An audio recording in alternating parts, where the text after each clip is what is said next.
kwenye maisha nitapata ajali, nitabaki na mkono mmoja nitabaki nikimtegemea Mwokozi.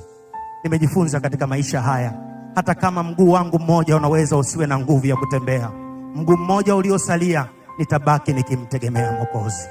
Nimejifunza ya kwamba hata kama ndoa yangu itaingia kwenye changamoto kubwa, hata kama ikiwa kwenye maumivu makali, nimejifunza hata hapo nitamtegemea Mwokozi. Kumtegemea Mwokozi kwangu tamu kabisa. Kukubali neno lake nina raha moyoni. Kuamini damu yake nimeoshwa kamili. Kwake daima napata uzima na amani.